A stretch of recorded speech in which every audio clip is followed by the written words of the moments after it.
les locks ne sont jamais exactement comme on aurait voulu qu'elles soient. Voilà. Quand on a fait un cheveu, voilà, tu as des cheveux morts dans ta tête par exemple.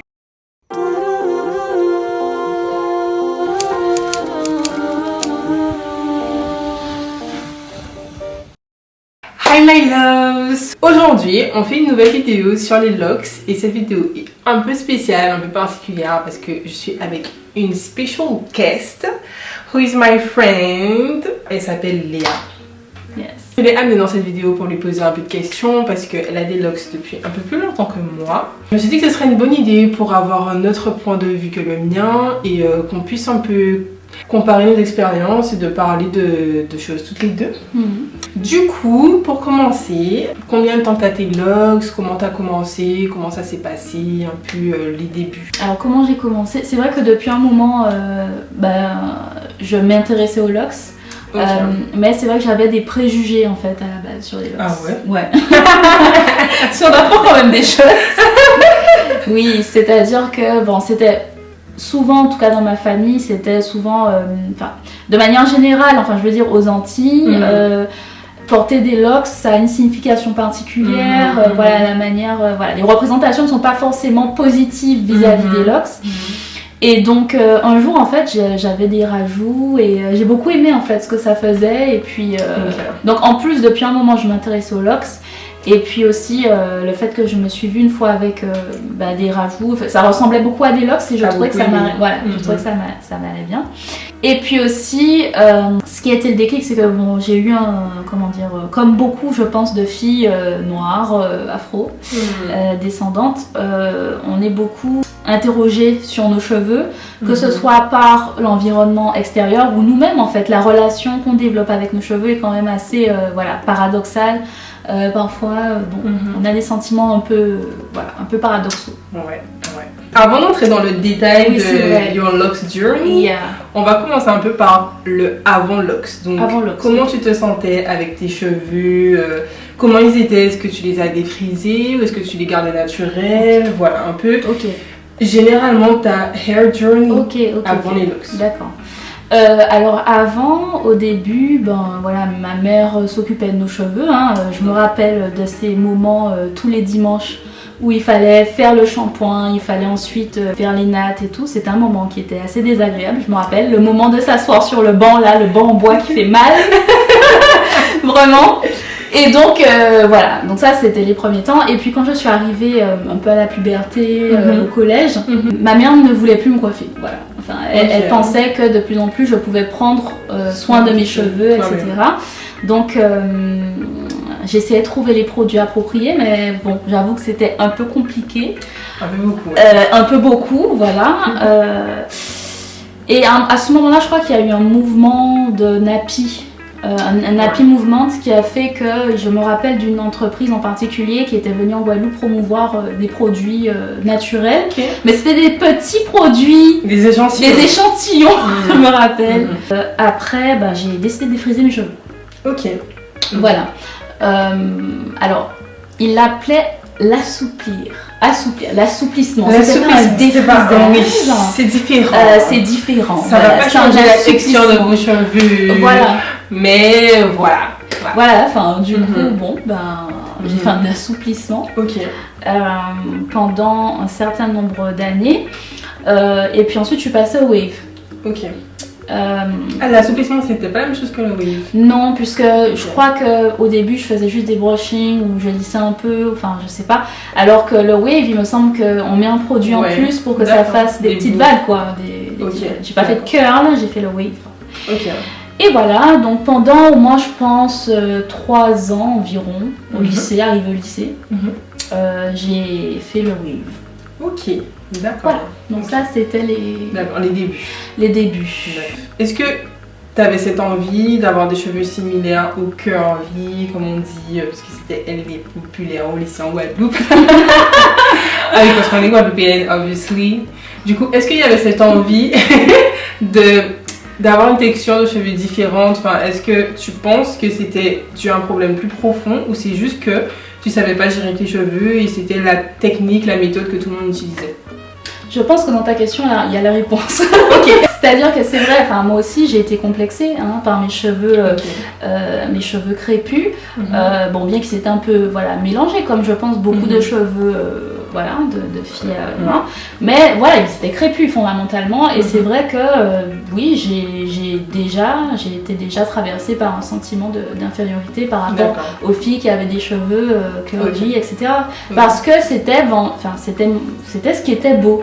Voilà, tu as de beaux cheveux, c'était quelque chose qui revenait souvent. C'était le critère de beauté. Et c'est vrai que je me rappelle vraiment de l'adolescence. Parce que c'était vraiment au moment de l'adolescence que toutes ces choses-là ont pris une autre ampleur, quoi. Ok, d'accord. Ok. Et tu as commencé tes locks à quel âge, du coup? J'ai commencé mes locks en 2019, donc j'avais 20 ans. Ok. Et tu étais déjà partie faire tes études, voilà. Tu étais déjà plus en Guadeloupe, d'accord. Du coup, la méthode avec laquelle tu as commencé? Tu as commencé en vanille, en crochet, toute seule, pas toute seule? Comment tu as commencé? J'ai commencé au crochet et c'est quelqu'un, alors ça a été compliqué cette étape, de trouver quelqu'un qui voulait faire mon départ de locks. Surtout qu'en France, bon, je connaissais pas trop comment ça fonctionnait. J'étais à Lyon, j'étais pas à Paris. Peut-être à Paris c'est un peu plus simple, mais à Lyon c'est pas du tout forcément le même public. Donc j'ai trouvé une application qui s'appelle Ma Coiffure Afro, il me semble. Oui. Et donc par le biais de cette application, j'ai trouvé une coiffeuse, qui a bien voulu me faire un départ de locks au crochet, parce que je voulais pas passer par l'étape de faire des twists, enfin voilà. Oui, je yeah, because she had to go through this. Franchement, so I get you. Yeah. Ok, maintenant on va un peu parler de chaque année, de chaque phase que tu as traversée. Peut-être que ça se divise par 1 an, 2 ans, 3 ans, mais je trouve que quand on a des locks, on passe tous par des phases bien définies de voilà, c'est les débuts, je me sens comme ça parce que mes locks sont... Voilà, je me découvre en fait. Donc, est-ce que tu pourrais nous dire comment tu t'es sentie physiquement? Est-ce que tu avais confiance en toi? Enfin, est-ce que ça t'a permis de te découvrir? Comment tu t'es sentie un peu pendant cette période? Donc on parle de la première phase. On parle de la première phase, de début. Alors le début, vraiment compliqué. Compliqué surtout par rapport au regard des autres. Ok. Parce que moi j'étais déterminée à faire des locks, mais... Voilà, de point de vue extérieur, tout le monde me disait qu'est-ce que je suis en train de faire, c'est pas joli, voilà. Ah oui? Oui. On me le disait pas forcément de manière explicite, mais ça se sentait quand je rentrais. Je me rappelle la première année où je suis rentrée en Guadeloupe avec mes locks durant l'été. Ma grand-mère ou tante, voilà. Quand tu as fait un cheveu, voilà, tu as des cheveux morts dans ta tête par exemple. C'est une remarque, je me souviens très bien de cette remarque. Je crois qu'on a tous des cheveux morts. Oui. Mais bon. Voilà. Oui. J'ai fait comprendre à cette tante que je n'ai pas du tout apprécié sa remarque. Bon voilà. Donc c'était plus compliqué que le regard des autres, mais moi fondamentalement j'étais contente de passer par cette étape. C'est vrai que c'était compliqué parce que effectivement souvent j'avais pas l'air très coiffée. Ça faisait beaucoup de chichi, énormément de chichi. Et c'est qu'avec les locks, tu apprends à aimer en fait ce côté un peu décoiffé. Et d'ailleurs, je trouve ça le plus beau quand c'est pas trop net, quand c'est un peu, tu vois. Pas parfait. Pas parfait, mais c'est vrai qu'au début, on passe par ce stade où qu'est-ce que je vais faire, je comprends pas. Et puis j'essayais aussi d'appliquer une recette magique, c'est-à-dire que je voulais que mes locks ressemblent à tel locks. J'avais un modèle. Waouh, ça c'est... Et donc j'essayais absolument, tu vois, les produits, comment tu fais pour dormir, avec quoi. Je me rappelle, j'avais une amie avec qui, je m'étais référée à elle pour... elle semblait pas très investie dans mes questions, tout ça, mais je comprends pourquoi aujourd'hui. Maintenant, oui. Parce que c'est un chemin très personnel au final, et comme qu'on a des locks ou qu'on n'est pas des locks, on passe par les mêmes choses, c'est-à-dire que nos cheveux sont différents, les produits vont réagir pas de la même manière. Et donc ça a été très compliqué pour moi à ce moment-là de trouver les bons produits. Voilà. Est-ce que tu as fini par trouver une routine capillaire qui convenait à tes locks?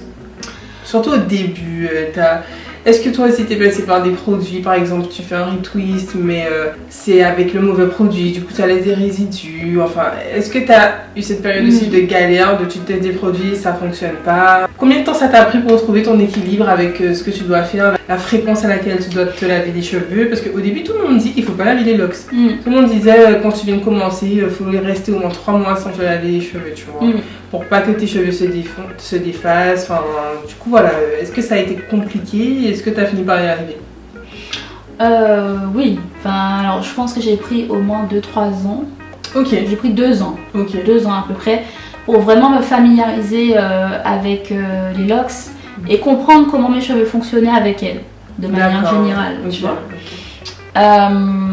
Mais oui, enfin j'avais une tonne de gel. Je me rappelle, j'ai acheté des gels que je n'ai jamais utilisés ou que j'ai commencé à utiliser mais finalement que j'ai laissé parce que ça laissait des résidus, j'aimais pas trop le résultat, voilà. Donc oui, c'est vrai que beaucoup de gaspillage. Ouais, au final. Franchement, beaucoup de gaspillage. Pour revenir à la base, au plus simple. Exactement, exactement. C'est un peu comme une skincare, quoi. C'est-à-dire qu'on va chercher des trucs, mais vraiment, c'est le plus simple. C'est aller au plus simple. Le plus naturel possible. Au plus naturel possible. Et puis écouter les cheveux, c'est-à-dire que moi... au début c'est vrai que j'essayais d'éviter de faire des shampoings tout le temps parce que c'est vrai que à chaque fois ça défaisait complètement tout. Surtout au début, c'est vrai. Surtout au début. Mais après on trouve son rythme en fait. Par exemple quand ça commence à me gratter ou je ressentais des démangeaisons, je me dis bon là on fait le shampoing. Actuellement je fais un shampoing 1 fois par semaine. D'accord. Okay. Mais je pense que ça dépend aussi de l'environnement dans lequel tu te trouves. C'est vrai que quand c'est très pollué par exemple, je sens quand mes locks elles sont saturées. D'accord. Et que là c'est le moment de les détoxifier, de les laver. À quel moment tu as senti que tu finissais cette première phase dont on a parlé avant, c'est-à-dire cette difficulté due au regard des autres, et que tu es entrée dans la seconde phase où tu as commencé à t'en foutre un peu plus du regard des autres et je sais pas, tu me diras, à aimer un peu plus tes locks, enfin t'épanouir un peu plus? Je pense que le moment où j'ai arrêté, de me soucier du regard des autres, je pense que c'était juste le fait d'aimer mes locks tout simplement et d'être... je me suis dit mais au bout d'un moment Léa, tu as pris ta décision, voilà, tu sais pourquoi tu as pris ta décision, voilà, qu'il soit d'accord ou pas, peu importe. Et j'ai commencé vraiment à apprécier le process, à apprécier comment une locks elle est vivante comme une plante et que à chaque fois j'étais surprise de voir comment elle évoluait, comment elle changeait de forme, comment elle grossissait, comment... Je me suis dit, ah tiens, c'est fou ça. Elles font ce qu'elles veulent un peu. Voilà. On a beau essayer de les discipliner d'une certaine manière, et puis on finit par aimer la forme qu'elles prennent. C'est ça qui est beau, je trouve. C'est que tu n'es plus au contrôle en fait. Non, c'est un peu du lâcher prise sur les cheveux et laisser un peu la forme, voilà, s'exprimer, voilà, et puis accepter tel que c'est, voilà. Ok. Et maintenant, est-ce que tu te coiffes toute seule ou est-ce que tu as une coiffeuse que tu vois fréquemment ou est-ce que tu as appris à te coiffer toute seule? Alors ça, c'est vrai que ça aussi c'est un autre cheminement. C'est vrai qu'au début, je me sentais pas en capacité de le faire seule. Je croyais que je mettais un peu la coiffeuse sur un piédestal. Je croyais qu'elle était magique, qu'elle avait des mains magiques, la manière dont elle tournait les locks, je trouvais ça, voilà. Enfin, je trouvais qu'elle pouvait le faire beaucoup mieux que moi. Et puis un jour, ça coûte cher. On est étudiant, voilà, on essaie un peu de faire des économies. Et je me suis dit, Léa, je crois qu'il faudrait s'y mettre un peu, voilà. Et donc, j'ai décidé de m'y mettre et j'ai commencé à tourner mes locks par moi-même. Et je me suis rendu compte que c'était faisable. Donc, j'ai essayé beaucoup de choses. J'ai acheté des élastiques, des pinces. Aujourd'hui que je n'utilise plus. Maintenant c'est sans les pinces, voilà, je tourne et puis ensuite d'accord. Mais oui.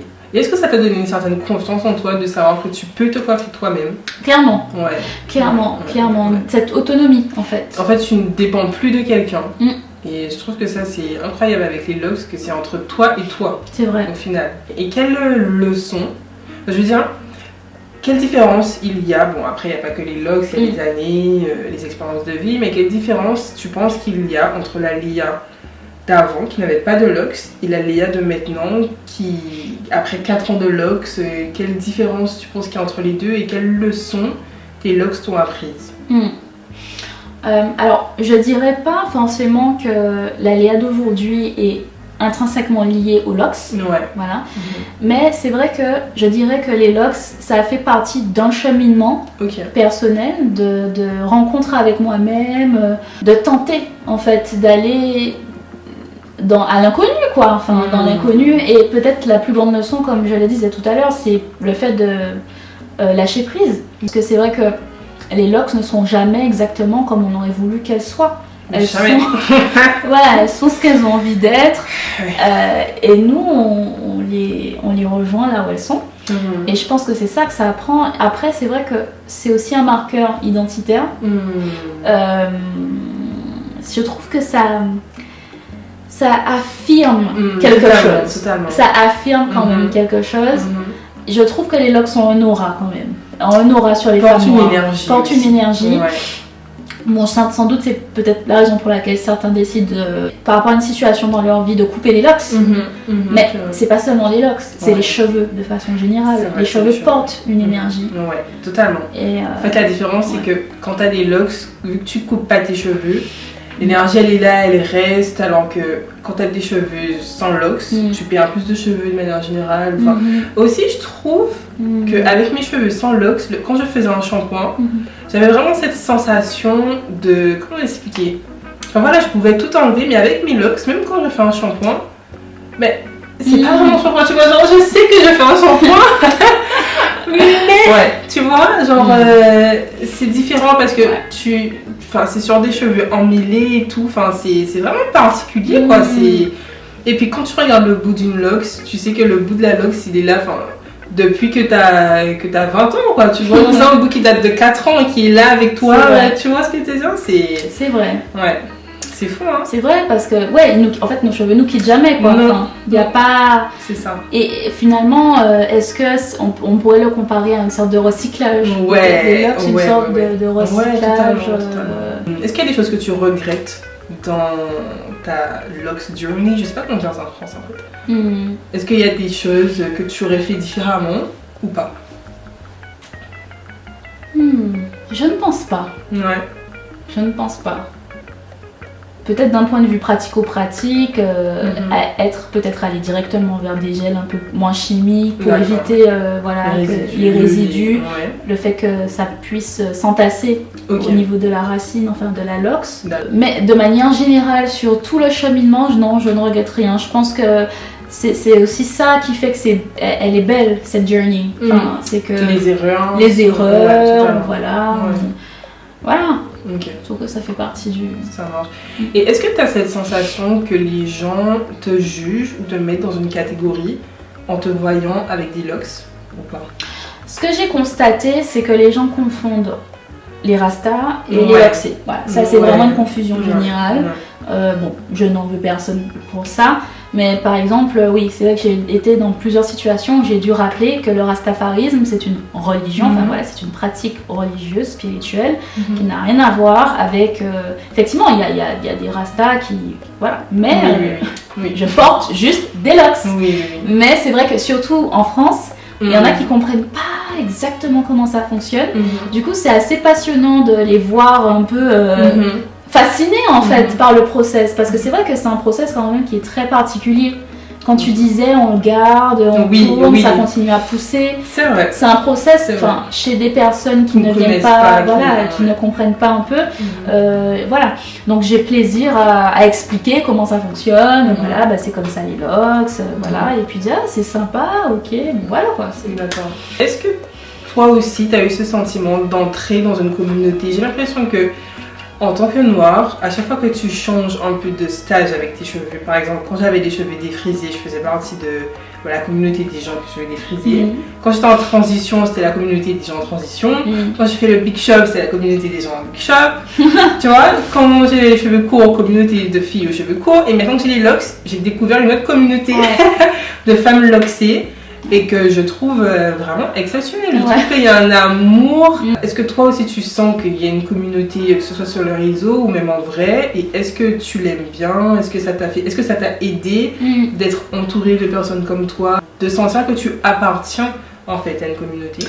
Vraiment, ce que tu dis, c'est très vrai. C'est-à-dire que c'est vrai que c'est une communauté, comme tu dis, je trouve, qui est remplie de love.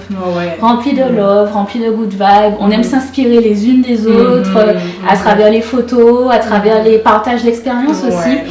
Et je trouve qu'on apprend vraiment les unes des autres et aussi ça nous permet de nous rassurer. Parce qu'en fait, on a l'impression parfois d'être seul à traverser quelque chose alors que non, en fait, nous toutes, on est passé par ça. Et c'est ça que je trouve assez rassurant. Et puis, il y a une énergie, il y a une bonne énergie en fait. Je sais pas comment expliquer. Il y a vraiment, et puis c'est un ensemble, c'est un packaging. Un peu, quelque part. C'est vrai, c'est un package. Il y a un package un peu trop...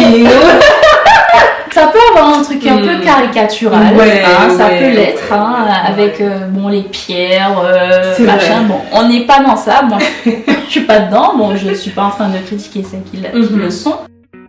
Mais voilà, ce que je veux dire, c'est que oui, c'est vrai que globalement, c'est une communauté qui est tellement bienveillante. Et j'ai senti ça aussi. Et les vidéos, il y en a tellement, et surtout des photos aussi, des pages Insta où elles montrent l'évolution des locks, tout ça. Mais d'ailleurs, je me suis demandé, qu'est-ce qui faisait que particulièrement la communauté des femmes qui ont des locks avait justement besoin de montrer leur cheminement avec les locks. Comme si en fait on avait aussi besoin, nous, de justifier quelque part aux yeux des autres que c'est un parcours capillaire légitime. Enfin, je sais pas. C'est vrai que je pense qu'il y a un peu de ça. En fait, je me suis rendu compte en ayant des locks, tout ce qu'une personne locksée vivait. Tu vois, j'aurais jamais imaginé que tu passais par tout ça en ayant des locks. Jamais. Donc je pense que c'est un monde tellement inconnu parce que tant que tu n'y es pas, il y a beaucoup de choses que tu ne peux pas comprendre. Et je pense que c'est un peu l'envie de vouloir montrer au monde, d'expliquer. Peut-être que c'est vrai qu'on cherche un peu de validation aussi, effectivement. L'être humain cherchera toujours la validation de toute façon. Oui, voilà. Enfin, on n'est pas né seul, quoi. Oui, c'est naturel. Mais c'est vrai que comme tu dis, il y a vraiment une bonne énergie. Après, il y a un petit côté négatif. Des fois, je trouve qu'il y a un peu de jugement. Par exemple, tu vas utiliser un gel et on va commenter... mais meuf, qu'est-ce que tu fais? C'est pas ce gel-là. Ou toi, tu laves que tes locks qu'une fois par mois. Enfin, tu vois ce que je veux dire? Genre, non, fais pas ça. Mais bon, c'est pas méchant. C'est que voilà. Je pense que quelqu'un avec plus d'expérience veut bien conseiller l'autre, quoi. Oui, et enfin, c'est vrai, faut quand même parler du jugement. C'est vrai que aussi il y a ceux qui seraient plus légitimes avec leurs locks que d'autres. Par exemple, ceux qui trouvent que commencer au crochet, c'est tricher. C'est tricher, par exemple. Oui, il y en a qui disent aussi que, par exemple, de couper ses locks et de les remettre. Ou de mettre des fausses locks. C'est vrai qu'il y a énormément de jugements. Il y a ça aussi. Comment tu commences ou comment tu décides de retirer ou pas. Si tu mets des extensions de locks, voilà. Il y a quand même ça. On est bienveillant, mais en même temps, il y a des limites. Si tu avais des conseils à donner, disons que c'est une jeune femme ou un jeune homme qui veut commencer les locks, mais il sait pas trop par où commencer, où aller, est-ce qu'il devrait pas. Quel conseil tu donneras à quelqu'un qui s'apprête à commencer? Donc il veut déjà commencer. Oui. Je lui dirais de prendre son temps. Ok. Franchement, je lui dirais de prendre son temps, d'être curieux tout simplement, d'aller chercher les informations qu'il veut, pour avoir, en tout cas le maximum d'informations possible pour pouvoir s'occuper de ses cheveux le plus tranquillement. Parce que je trouve que faut pas non plus se mettre trop de stress. Je trouve que de manière générale, on se met beaucoup de stress par rapport aux cheveux. Par rapport aux cheveux. Surtout en tant que femme, par exemple, où c'est un trait, un attribut qui compte énormément dans la société. Donc y aller tranquillement, au fur et à mesure, ne pas se précipiter, prendre le temps de savoir à peu près quelle coiffure, je sais pas moi, quel type de locks, même si on n'aura pas exactement les mêmes, mais voilà, qu'est-ce qu'on cherche en termes de taille par exemple, ne serait-ce que la taille de la locks. Oui, c'est très important. Ça, c'est très important en fonction de la forme du visage, aussi de notre envie, quoi. Si on n'a pas envie d'avoir plein de locks à tourner tout le temps. Il y a beaucoup de questions quand même à se poser. C'est vrai. Avant d'y aller. Voilà, donc avant tout prendre son temps, se demander pourquoi on le fait aussi. Est-ce que c'est pour les autres ou si c'est vraiment pour soi-même? Est-ce que c'est pour appartenir à une certaine... Voilà, pour qui on le fait? Est-ce qu'on le fait vraiment pour nous déjà dans un premier temps? Et voilà. Et puis de tester tout simplement. Et puis voilà. Et surtout ne pas se dire que on peut plus retourner en arrière. C'est vrai. Voilà, c'est pas définitif. C'est pas définitif. Et c'est pas parce qu'on rentre aussi dans une communauté entre guillemets qu'on peut pas non plus en ressortir, qu'on a trahi quelque chose ou pas. On n'a pas trahi ses idées, on n'a pas trahi ses valeurs. Nos cheveux ne définissent pas qui nous sommes. Tout à fait. Voilà, ça fait partie d'eux, mais voilà, c'est pas qui nous sommes. Donc du coup, je pense que c'est ça que je dirais. Ok. Et bon, petit dernier mot. Comment tu te sens en ce moment avec tes locks et les projets futurs? Donc déjà, comment tu te sens en ce moment et est-ce que tu te vois les garder encore longtemps? Est-ce que tu as pour projet de les couper ou de changer de coiffure? Maintenant, je suis vraiment éperdument amoureuse de mes locks. Je les aime énormément. Je suis très contente du choix que j'ai fait. Et d'ailleurs, s'il y a une chose que je peux dire, c'est que maintenant, les personnes qui parlaient... Maintenant, les personnes qui parlaient, parfois, sont d'admiration silencieuse.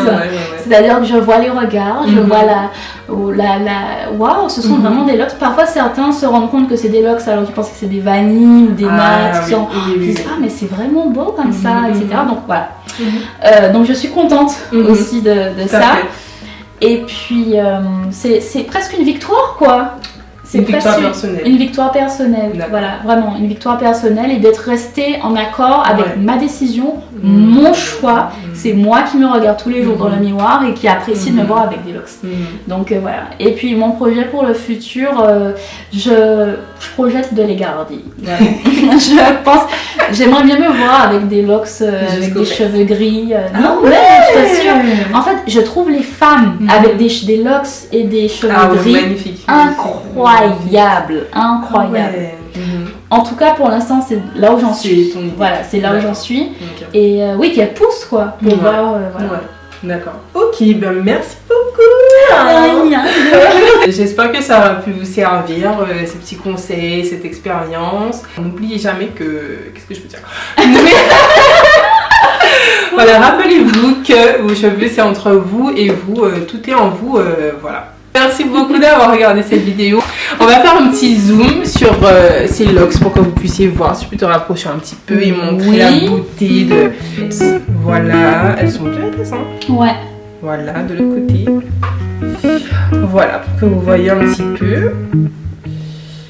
Thank you, girl. Thank you. You're welcome. Bon, ben les amis, on vous fait de gros bisous. Merci encore. Des bisous.